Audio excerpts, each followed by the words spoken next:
I want to give you guys the method to truly doing istighfar properly, especially for those of you who are Muslim. Because for me, as soon as I started doing istighfar properly, like, I'm telling you, it's like before, when I used to run dropshipping stores, I'd have months that are amazing and I'd have months that are horrible. But it's like as soon as I finally realized the power of istighfar and how to truly do it, like, bro, I literally started making 20k per month consistently. You could say like 15 to 20k per month consistently, which I know for some of you is gonna be like, whoa, what the heck? That's not even a crazy amount. And it's not, to be honest. It really is not. But as soon as I truly started doing the istighfar properly, I started noticing even working became easier. Attracting became easier. Flowing became easier. Like overthinking became almost like non-existent. Except at times when I'm not doing istighfar. And yes, I'm in the forest once again. It's actually one of my favorite places to be in. But look, you know how a lot of people, when they pray, they go through the prayer like super fast. They go through it super fast. It's like, bro, like, what are you doing? You've been gifted with such a great way to connect with the unseen world, but here you are just doing it like extremely fast, like not even like being present in the moment, not even giving the sujood or the rak'ah its worth, which is horrible. Now, salah is like a form of worship, but then Allah, He talks more about dhikr than salah in the Quran. So dhikr is also a form of worship that we're supposed to always do.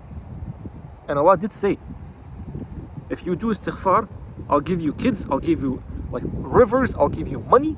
Literally said money. And then you see most people when they do istighfar, they're always just sitting down like this, or not even sitting down, just whatever. And they're like, astaghfirullah, astaghfirullah, astaghfirullah, astaghfirullah. And especially after they finish like the prayer, like, you know, in the masjid, I see people finishing the prayer, and immediately they're like this, astaghfirullah, astaghfirullah, astaghfirullah, astaghfirullah.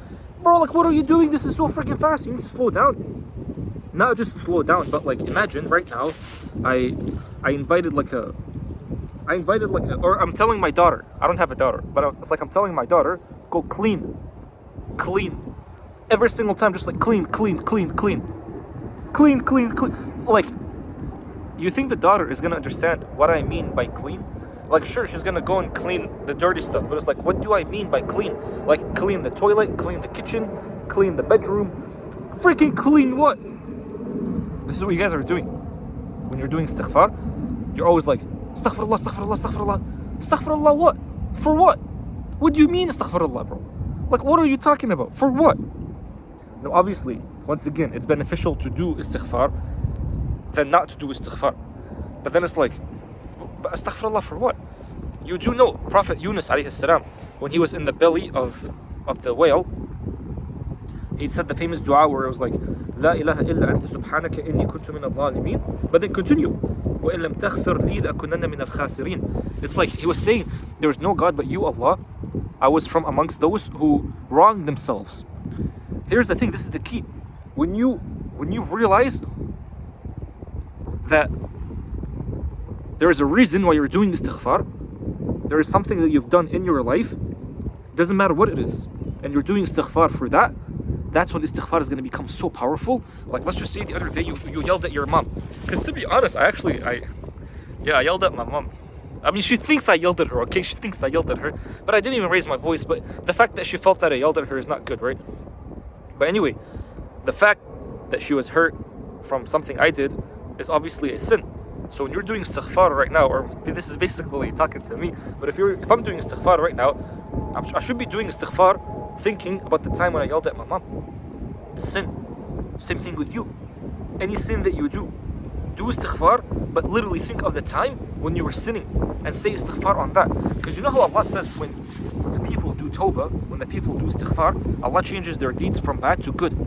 That's not just in the hereafter, bro. That's not just in the afterlife. This is also for this life too. And that's the beauty of it, because what happens is that you can actually see the effects of that in this life too. That's why I say it's like, you do know you can never ever mess up. In this life, bro. In this life, you can never ever mess up. You can do the most horrible thing, but as long as you realize that you can do istighfar, do tawbah, automatically you're just back. You're literally back in the game. Like if you're facing two decisions and you don't know which decision to pick any, bro. Literally any decision you pick. As soon as you pick it, if it was wrong, you do istighfar, and automatically it's going to become right. Because once you pick the decision, Allah is so freaking, I shouldn't say freaking, right? But Allah is so merciful to the point that even if you pick the wrong decision, Allah is going to turn it into the right decision. That's why you'll start feeling like, dang, bro, so every single decision I made in my life so far is all good. That's only if you're always doing istighfar, if you're always doing tawbah, if you're always going back to Allah. And so this is the beauty. It's like, you do realize that all you have to do at times is just be aware that Allah is watching you, and just this act alone puts you back into the present moment. It puts you back into what's real.